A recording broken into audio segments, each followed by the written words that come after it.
Olá, eu sou a doutora Silvia Ramuti e hoje eu venho conversar com vocês sobre a gordura abdominal e o melhor, como se livrar dela o quanto antes.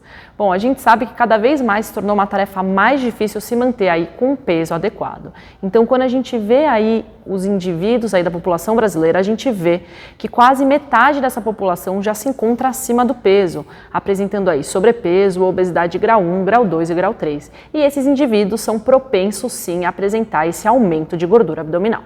Quando a gente fala da gordura abdominal, nada mais é que esse excesso de gordura armazenado pelo organismo na região da cintura, então nessa região do abdômen. Só que a gente tem dois tipos de gordura. Uma que a gente define como gordura visceral, que nada mais é que aquela gordura que está entre as vísceras, dentro da cavidade abdominal, ocupando esse espaço entre os órgãos, principalmente os intestinos e também o fígado. Já quando a gente pensa na gordura do subcutâneo, que é um outro tipo de gordura, essa é a gordura que a gente consegue palpar, aquela gordura que a gente fala, ai, minha pochetezinha, eu tô aqui mais gordinha, e você consegue manusear essa gordura. E isso acontece porque ela se encontra acima aí da parede abdominal, da musculatura da parede abdominal. Bom, a gente já sabe que o indivíduo que apresenta aí uma obesidade abdominal, ele apresenta aí fator de risco para algumas morbidades, principalmente quando a gente fala aí da gordura visceral, tá? Então a gordura visceral é a mais perigosa.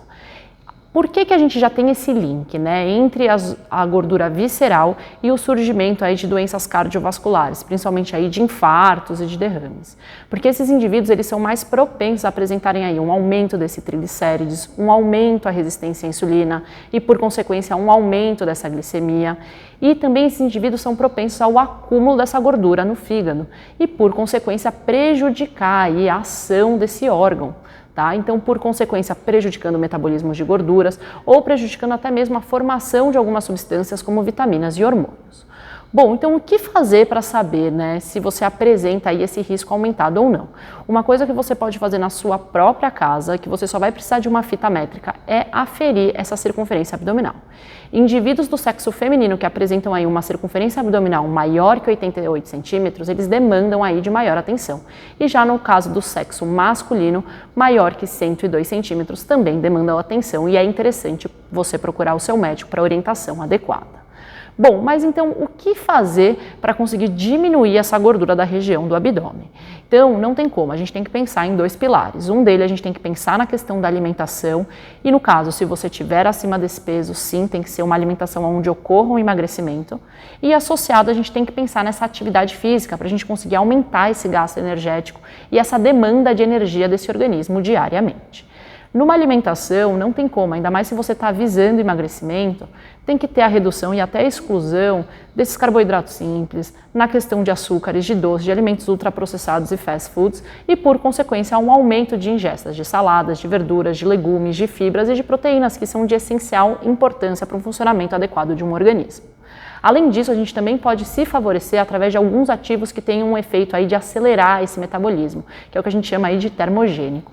E até mesmo existem algumas substâncias que elas também auxiliam aí num efeito de uma diurese aumentada, ou seja, fazem com que você elimine mais líquido, tá? Então, um exemplo disso é o chá verde. Então, a gente pode otimizar aí e fazer o uso de chá verde ao longo do dia para acelerar um pouquinho mais esse organismo e essa perda de peso.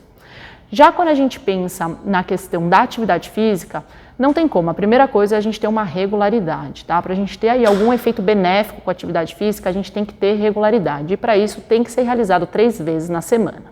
Na atividade física, a gente tem dois tipos principais que são interessantes para a perda de gordura abdominal. Então, uma na questão é do aeróbico, porque assim a gente vai conseguir gastar mais essa nossa reserva de energia, que nada mais é que nosso tecido de gordura. Tá? E após essa atividade física, também a gente tem essa capacidade de utilização dessa energia. E além disso, a gente também tem a parte da musculação, ou seja, de atividade física focada para a musculatura da região abdominal, para que assim a gente aumente massa magra e, por consequência, aumente o metabolismo basal e, por consequência, aumente ainda mais esse consumo diário de energia. E além disso, a gente vai ter aí a definição que tantos almejam.